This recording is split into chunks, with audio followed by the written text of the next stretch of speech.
प्रिय दर्शकों, आज के इस वीडियो में आप सुनेंगे फागुन मास महात्म्य के 21वें अध्याय की कथा और अंत में आप सुनेंगे शिव चालीसा।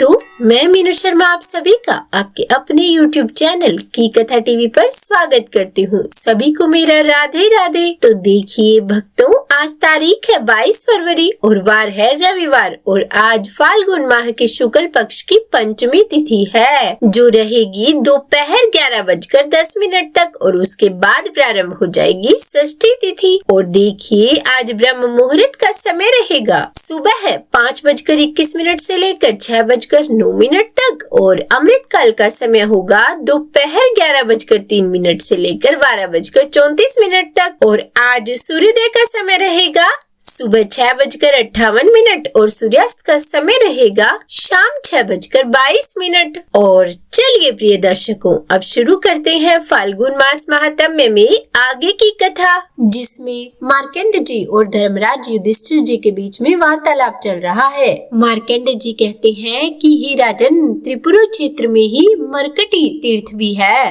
मरकटी तीर्थ के पूर्व भाग में परम उत्तम भृगु तीर्थ स्थित है। कार्तिक पूर्णिमा को इस तीर्थ में स्नान करके मनुष्य सभी पापों से मुक्त हो जाता है। वहीं पर नरकेश्वर नाम से प्रसिद्ध भगवान शिव है, जो स्वर्ग और मोक्ष प्रदान करने वाले हैं। उनके आगे बांस का वृक्ष दिखाई देता है और उसके पूर्व भाग में त्रिलोचन नामक महादेव जी विराजमान है। उनके मस्तक पर स्थित तृतीय नेत्र का दर्शन करके मुनि श्रेष्ठ भृगु ने पृथ्वी पर दंडवत प्रणाम किया और इस प्रकार उनकी स्तुति की। वे बोले कि जो सब जीवों के भीतर उनकी आत्मा रूप से विराजमान है, समस्त भूतों के ईश्वर है, कल्याण और ऐश्वर्य प्रदान करने वाले हैं, सबका पाप हर लेने के कारण जिन्हें हर कहते हैं, जो कल्याण स्वरूप, तेज स्वरूप, पशुपति और अखिल विश्व के स्वामी हैं, जिनमें दोष मात्र का सर्वथा अभाव है और जो नित्य विज्ञान आनंद स्वरूप है, उन भगवान शिव को मैं प्रणाम करता हूँ। हे प्रभु, मैं दूसरों का तिरस्कार करने के पाप से पराजित हूँ, मेरी उस पाप से रक्षा कीजिए। हे परमेश्वर, इस क्षण भंगुर शरीर के प्रति मेरे मन में आत्माभिमान का उदय हो गया है। मैं तो देह को ही आत्मा मानने लगा हूँ, इसीलिए कुमार्ग की ओर नजर रखने वाले मुझ दीन की रक्षा कीजिए। हे प्रभु, मुझ दीन ब्राह्मण को ज्ञान देने के लिए तत्पर होइए। आप तो सदा सबका कल्याण करने वाले हैं, फिर मुझ मूर्ख को देखकर भी आप इतनी देर क्यों कर रहे हैं? हे हर, आप मेरी बढ़ी हुई तृष्णा को हर लीजिए और मुझे स्थिर रहने वाली लक्ष्मी प्रदान करें। हे महेश्वर, आपके तीर्थों में जाने मात्र से जो पुण्य होता है, वह सदा ही मोह का उच्छेद, पापों का विनाश और संसार सागर से उद्धार करता है। परंतु मुझ भाग्यहीन ने उस पुण्य का संचय भी नहीं किया है। महर्षि भृगु के द्वारा कहे हुए इस करुणा हृदय नामक स्तोत्र का जो प्रतिदिन प्रातः काल उठकर पाठ करता है, वह परम गति को प्राप्त करता है। इस स्तोत्र से संतुष्ट होकर भगवान शिव ने भृगु से कहा कि हे विप्रवर, तुम्हारे मन में जिस जिस वर की इच्छा है वो सब मैं तुम्हें दूंगा, साथ ही तुम्हें देव दुर्लभ उत्तम सिद्धि भी प्रदान करूंगा। तब भृगु जी ने कहा कि हे देवेश्वर, अगर आप संतुष्ट हैं और मुझे वर देना चाहते हैं तो पृथ्वी पर मेरे ही नाम से इस तीर्थ की प्रसिद्धि हो जाए। हे महेश्वर, मेरी दूसरी प्रार्थना यह है कि आप अपने आप को इस भृगु क्षेत्र में अवतरित करें, जहाँ सदा ही आपकी स्थिति भी बनी रहे। यह सुनकर भगवान शंकर बोले कि हे विप्रवर, ऐसा ही होगा, तुम्हारे ही नाम से इस क्षेत्र की ख्याति होगी। हे युधिष्ठिर, इस भृगु क्षेत्र में 8 रुद्र बताए गए हैं। भृगु, शूली, वेद, चंद्र, मुख, अट्टहास, काल तथा कराली। इन सब के कारण भृगु क्षेत्र बहुत ही मनोरम और धन्य धन्य हो गया है। अयन, विशोक, संक्रांति, ग्रहण, व्यतिपात, दिनशय और गज छाया आदि योगों में इस तीर्थ में जो स्नान, दान, होम, तर्पण और देव पूजन आदि सत्कर्म किए जाते हैं, वे सब अक्षय हो जाते हैं। जो भृगु क्षेत्र में स्नान करके वहाँ एक रात निवास करता है, तो उसे जो पुण्य प्राप्त होता है, वह सैकड़ों यज्ञों द्वारा भी उपलब्ध नहीं होने वाला। संयमी पुरुष भृगु तीर्थ की परिक्रमा करके तुरंत ही विशुद्ध होकर शिवलोक में प्रतिष्ठित हो जाता है। इस तीर्थ के महात्म्य से मनुष्य सभी पापों से मुक्त हो जाता है। प्राचीन काल में मोहन नाम से प्रसिद्ध एक गंधर्व राज था। वह ब्रह्मा जी की सभा में स्थित होकर सदा उनकी आराधना में लीन रहा करता था। एक दिन महर्षि दुर्वासा को वहां उपस्थित देखकर उसने उनकी हंसी उड़ाई। यह देखकर मुनि ने उन्हें श्राप दे दिया कि अरे, तुझे अपने सुंदर रूप का बड़ा ही अभिमान हो रहा है। जा, तू चित्रकुष्ठ अर्थात चित्कबरी कोढ़ से पीड़ित हो जा। उस शाप से भयभीत होकर गंधर्वराज ने मुनि से कहा कि हे विप्रवर, मुझे अज्ञानी पर प्रसन्न होकर आप अपने शाप का अंत कर दीजिए। हे विप्रवर, आप अपनी शाप को वापस ले लीजिए। बहुत प्रार्थना करने के बाद दुर्वासा मुनि बोले कि हे गंधर्वराज, तू त्रिपुरी में नर्मदा नदी के तट पर जा। वहाँ सभी भय का नाश करने वाले साक्षात भगवान सूर्य निवास करते हैं। नर्मदा के उत्तर तट पर उनका स्थान भास्कर तीर्थ के नाम से प्रसिद्ध है। उसमें स्नान करने से तुम पर लगा यह शाप दूर हो जाएगा। तब वह गंधर्वराज दुर्वासा मुनि को प्रणाम करके नर्मदा जी के तट पर गया और वहाँ पर विधि पूर्वक स्नान करके उसने भगवान भास्कर की आराधना की। 3 रात तक आराधना करने पर चौथे दिन प्रातः काल भगवान सूर्य ने कहा कि हे महाभाग, मैं तुम पर अति प्रसन्न हूँ, तुम कोई मनोवांछित वर मांगो। तब वह गंधर्वराज बोला कि हे देवेश्वर, आपकी कृपा से मेरा यह चित्र कुष्ठ रोग दूर हो जाए। तब भगवान सूर्य बोले कि तथास्तु। और फिर उसके बाद वह गंधर्वराज शाप से मुक्त होकर अपने लोक को चला गया। हे युधिष्ठिर, भास्कर तीर्थ में पुत्र की इच्छा से सावित्री देवी की आराधना की जाती है। वहाँ स्नान करके सूर्य देव का पूजन करने से मनुष्य पुत्रवान और रोग मुक्त हो जाता है। वहीं दक्षिण भाग में कोटेश्वर महादेव है। उनका विधि पूर्वक पूजन करने से मनुष्य कोटि लिंगों की पूजा का फल प्राप्त करता है और जो भी स्वाधीन अथवा पराधीन होकर भी वहाँ अपने प्राणों का त्याग करता है, वह सब पापों से मुक्त होकर शिवलोक में प्रतिष्ठित हो जाता है। श्री मार्कंडेय जी आगे कहते हैं कि हे धर्मराज, कोटि तीर्थ के दक्षिण भाग में नर्मदा नदी के तट पर ही सोम तीर्थ है, जो भगवान सोम यानी कि चंद्रमा द्वारा आराध्य है। वहाँ स्नान करके मनुष्य स्वर्गलोक में जाते हैं और जिनकी वहाँ मृत्यु होती है वो फिर इस संसार में जन्म नहीं लेते। और उस सोम तीर्थ के दक्षिण भाग में शक्रेश्वर महादेव विराजमान है। पूर्व काल में देवराज इंद्र ने वहाँ पर संपूर्ण कामनाओं की सिद्धि के लिए भगवान शिव की आराधना की थी। वहीं ब्रह्मकुंड नाम से प्रसिद्ध एक दूसरा तीर्थ भी है, जहाँ नर्मदा नदी की धारा उत्तर की ओर बहती है और वहाँ पर साक्षात भगवान विष्णु निवास करते हैं। हे महाराज, वहाँ स्नान करके मनुष्य विष्णु लोक में जाता है। अमावस्या और व्यतिपात योग में वहाँ तिल और जल की अंजलि देने से तथा श्राद्ध करने से पितरों को अक्षय तृप्ति मिलती है। हे राजन, जहाँ पर उत्तर वाहिनी नर्मदा, पश्चिम वाहिनी गंगा और पूर्व वाहिनी सरस्वती प्राप्त हो, उस क्षेत्र की तो अवश्य ही यात्रा करो। ब्रह्मकुंड के उत्तर भाग में सनातन देव लक्ष्मीपति भगवान मधुसूदन अम्बरीश के नाम से विख्यात है। हे राजन, जो एकादशी को स्नान करके भगवान की पूजा करता है वह सब पापों से मुक्त हो जाता है और अंत में भगवान विष्णु लोक को जाता है। उसी के पश्चिम भाग में हंस तीर्थ है। वहाँ भी स्नान करके जो श्राद्ध और दान करता है वह हंस तीर्थ के प्रभाव से तिर्यक योनि यानी कि पशु पक्षी की योनियों में जन्म नहीं लेता। उसके पश्चिम भाग में महाकाल नाम से प्रसिद्ध शिवलिंग है, जिनकी पूजा करके मनुष्य भगवान शिवलोक में जाता है। वहीं मात्र तीर्थ नाम से प्रसिद्ध जो पुण्य स्थान है, उसमें मात्रकेश्वर लिंग प्रतिष्ठित है। वहाँ स्नान करने से अश्वमेध यज्ञ का फल प्राप्त होता है। वहाँ से पश्चिम में ब्रह्मेश्वर लिंग है, जिसकी आराधना साक्षात ब्रह्मा जी ने की थी। वह शीघ्र ही समस्त कामनाओं के अनुसार फल देने वाला है। उसके पश्चिम भाग में सिद्धेश्वर नाम से प्रसिद्ध शिवलिंग है और उसी के पास सब पापों का नाश करने वाला सिद्धेश्वर तीर्थ है। वहाँ स्नान करने से स्वर्ग लोक की प्राप्ति होती है और जब हम मृत्यु को प्राप्त होते हैं तो उनका फिर इस संसार में दोबारा जन्म नहीं होता। पौष मास के शुक्ल पक्ष की अष्टमी तिथि को विधि पूर्वक उनकी पूजा करके मनुष्य स्वर्ग लोक में आदर पाता है। उससे उत्तर भाग में विश्व विख्यात संगम तीर्थ है। वहाँ गंगा, यमुना और नर्मदा का नित्य संगम जानना चाहिए। हे महाराज, उसमें स्नान करने वाले को अश्वमेध यज्ञ यज्ञ का फल प्राप्त होता है। उस तीर्थ में पितरों का श्राद्ध अवश्य ही करना चाहिए। वह उनकी प्रसन्नता को बढ़ाने वाला और मोक्ष प्रदान करने वाला होता है।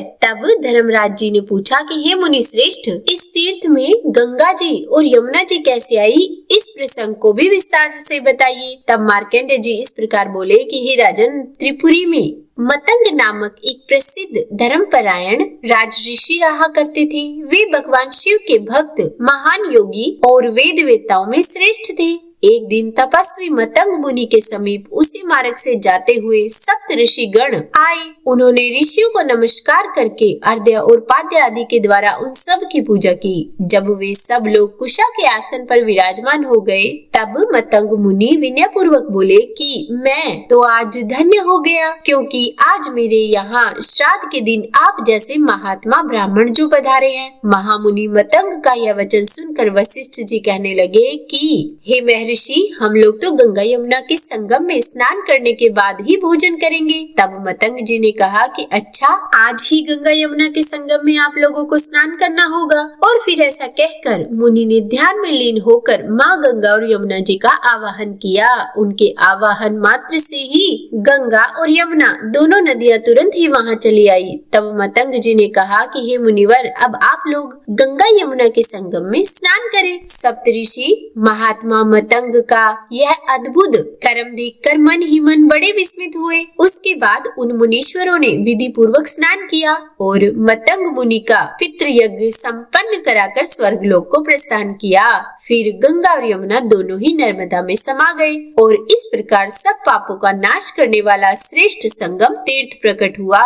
जो मनुष्य सब धर्मों से संपन्न तथा शिव भक्ति में तत्पर होकर सोमवती अमावस्या के दिन संगम तीर्थ में स्नान करता है, वह अपने पहले और पीछे की 7 पीढ़ियों का उद्धार करके तत्काल ही शुद्ध होकर स्वर्गलोक में सम्मानित होता है। उसे सब पापों से छुटकारा मिल जाता है। जो क्रोध और इंद्रियों को जीतकर लगातार 6 महीने तक प्रतिदिन वहाँ स्नान और महेश्वर की पूजा करता है, वह किसी कारण से यदि कभी मलेच्छ देश में या फिर जहाँ कहीं भी मृत्यु को प्राप्त हो जाए, अंत में भगवान शिव के समीप ही जाता है। और फिर आगे बताते हुए मार्कंडेय जी बोले कि हे राजन, जो मनुष्य ध्रुव तीर्थ में स्नान करके धूमेश्वर महादेव जी का भक्ति पूर्वक पूजन करता है, वह शुभ विद्याधर लोक में 1 लाख वर्षों तक राजा के पद पर प्रतिष्ठित होता है। नर्मदा तट पर एक नक्षत्र नामक तीर्थ है, जहाँ सब पापों का नाश करने वाले ऋषेश्वर महादेव प्रतिष्ठित है। वहाँ 27 नक्षत्र सिद्धि को प्राप्त हुए हैं। उस तीर्थ में स्नान करके लोग स्वर्ग में जाते हैं और जिनकी वहाँ मृत्यु होती है, वे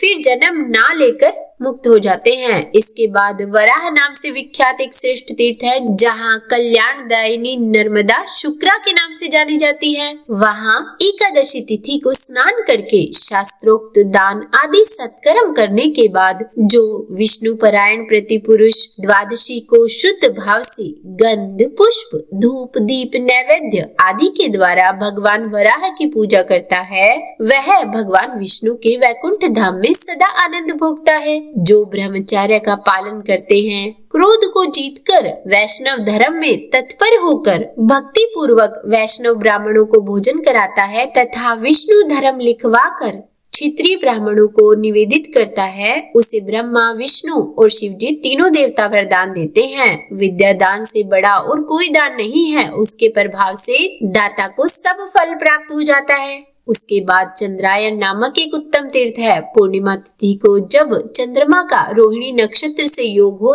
तब उस महोत्सव की बेला में सब सिद्धियों को देने वाले भगवान चंद्रभूषण की पूजा करके मनुष्य स्वर्गलोक में प्रतिष्ठित होता है। जो परम धर्मात्मा पुत्र पूर्णिमा तथा सूर्य ग्रहण के अवसर पर पितरों के लिए तिल और जल की अंजलि या फिर पिंड दान करता है, उसके पाप आत्मा पितर भी तृप्त हो जाते हैं। वहीं पर द्वादशादित्य तीर्थ है, वह उत्तरायण काल में पुण्य की वृद्धि करने वाला है। हे राजन, वहाँ संक्रांति काल और विषु योग में स्नान और सूर्य देव का पूजन करके मनुष्य सूर्य लोक में सम्मानित होता है। उत्तर दिशा में शंकर नामक शिवलिंग बताया गया है, जो अमावस्या में भगवान शंकर का पूजन वहाँ पर करता है वो सब पापों से मुक्त होकर अंत में ब्रह्मलोक को जाता है। इसके बाद विश्व विख्यात संगम तीर्थ है जहाँ नर्मदा के साथ दत्तात्रेय नदी मिली हुई है। वह उत्तर की ओर से आकर मिलती है। देवता और दैत्य सभी दत्तात्रेय नदी को मस्तक झुकाते हैं। वहाँ संगम में स्नान दान और भगवान विष्णु का पूजन करके मनुष्य अंत में विष्णु लोक को जाते हैं।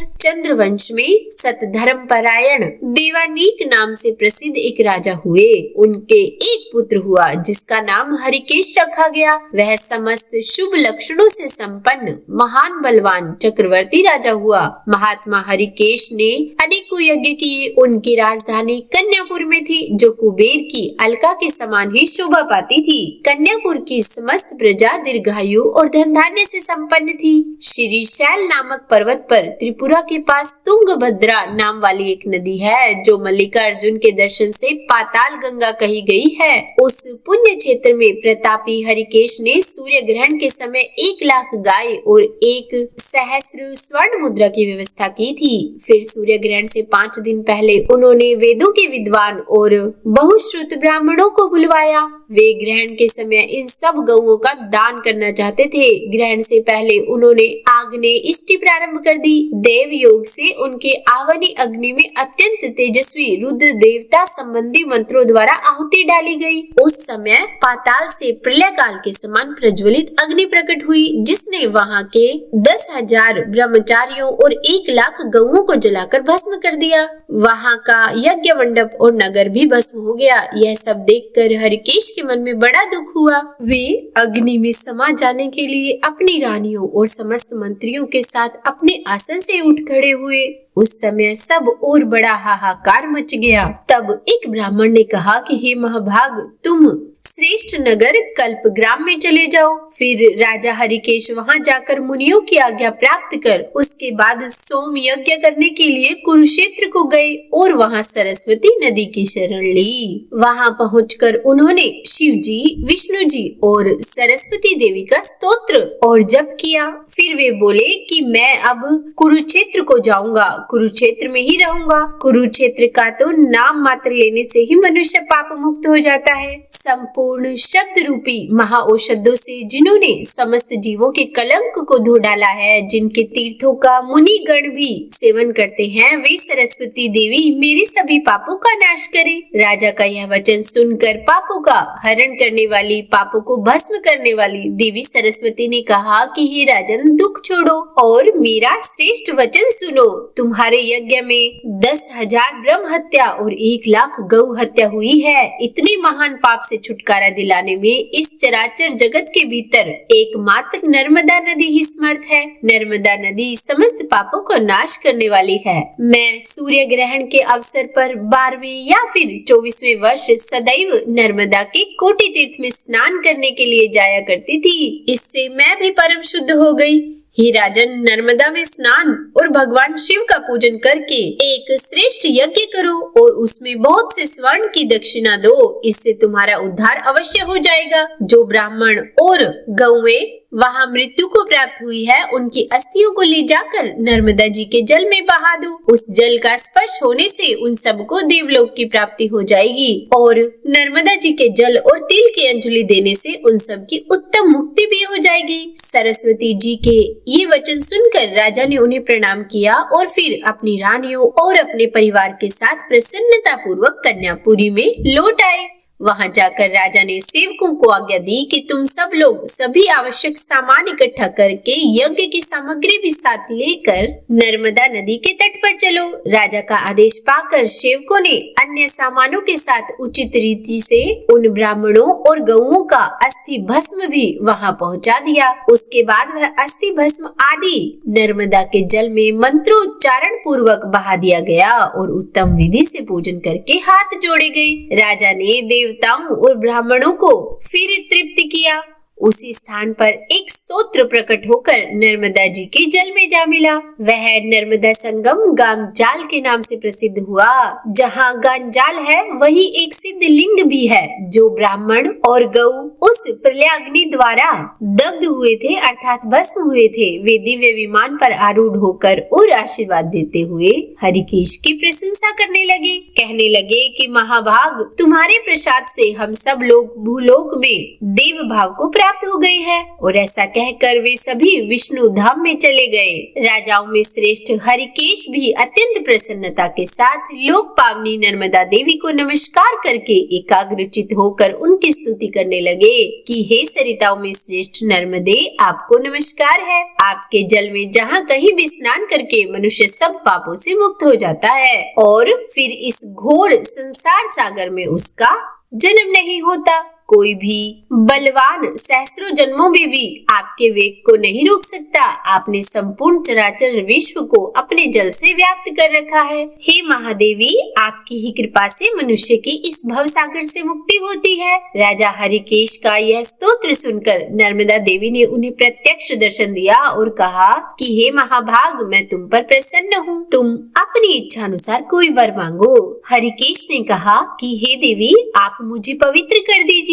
आपके जल में स्नान, अवगाहन, पान तथा आपके नाम का स्मरण और कीर्तन करने से तत्काल ही 7 जन्मों के किए हुए पाप नष्ट हो जाएंगे। तब यह सुनकर नर्मदा जी बोली कि हे राजन, तथास्तु। और फिर ऐसा कहकर नर्मदा देवी वही अंतर्ध्यान हो गई। इसके बाद राजा हरिकेश ने साष्टांग प्रणाम करके इच्छा अनुसार चलने वाले रथ पर आरूढ़ होकर अपने नगर में प्रवेश किया। वहाँ अंतःपुर और परिवार के साथ उन्होंने प्रचुर भोगों का उपभोग किया और अंत समय में वे देवलोक को प्राप्त हुए। तो हर हर महादेव। आज की यह कथा समाप्त हुई। और चलिए सुनाते हैं आपको शिव चालीसा। जय गणेश गिरिजा सुवन, मंगल मूल सुजान, कहत अयोध्या दास तुम, देहु अभय वरदान। जय गिरिजापति दीन दयाला, सदा करत संतन प्रतिपाला। भाल चंद्रमा सोहत नीके, कानन कुंडल नाग फनी के। अंग गोर शिर गंग बहाए, मुंड माल तन शार लगाए। वस्त्र खाल बागंबर सोहे, छवि को देखी नाग मन मोहे। मैना मातु की हवे दुलारी, बाम अंग सोहत छवि न्यारी। कर त्रिशूल सोहत छवि भारी, करत सदा शत्रुन क्षयकारी। नंदी गणेश सोहे तह कैसे, सागर मध्य कमल है जैसे। कार्तिक शाम और गणराऊ, या छवि को कही जात न काऊ। देवन जब ही जाय पुकारा, तब ही दुख प्रभु आप निवारा। किया उपद्रव तारक भारी, देवन सब मिली तुम ही जुहारी। तुरत षडानन आप पठायो, लव निमेष मह मारी गिरायो। आप जलंधर असुर संहारा, सुयश तुम्हार विदित संसारा। त्रिपुरासुर सन युद्ध मचाई, सब ही कृपा कर लीन बचाई। किया तपहि भागीरथ भारी, पूरब प्रतिज्ञा तासु पुरारी। दानिन मह तुम सम को नाही, सेवक स्तुति करत सदाही। वेद नाम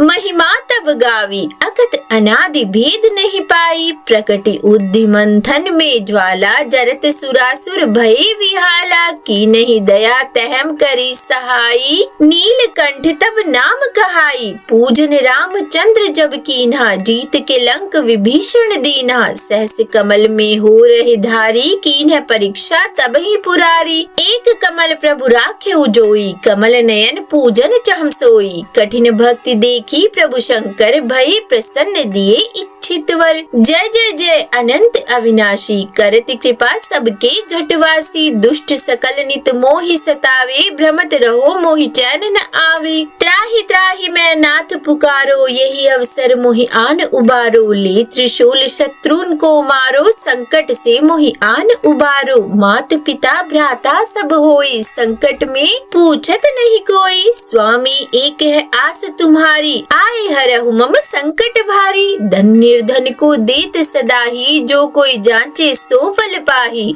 स्तुति के विधि करे तुम्हारी शंभुनाथ, अब चूक हमारी शंकर हो संकट के नाशन। मंगल कारण विघ्न विनाशन, योगी यति मुनि ध्यान लगावे, शारद नारद शीश नवावे। नमो नमो जय नमः शिवाय, सुर ब्रह्मादिक पार न पाए। जो यह पाठ करे मन लाई, तापर होत है शंभु सहाय। ऋणिया जो कोई हो अधिकारी, पाठ करे सो पावन हारी। पुत्रहीन कर इच्छा जोई, निश्चय शिव प्रसाद दही होई। पंडित त्रयोदशी को लावे, ध्यान पूर्वक होम करावे। त्रयोदशी व्रत करे हमेशा, ताके तन नहीं रही कलेशा। धूप दीप नैवेद्य चढ़ावे, शंकर सम्मुख पाठ सुनावे। जन्म जन्म के पाप नशावे, अंत धाम शिवपुर में पावे। कहे अयोध्या दास आस तुम्हारी, जाने सकल दुख हरहु हमारी। नित नेम कर प्रातः ही, पाठ करो चालीसा।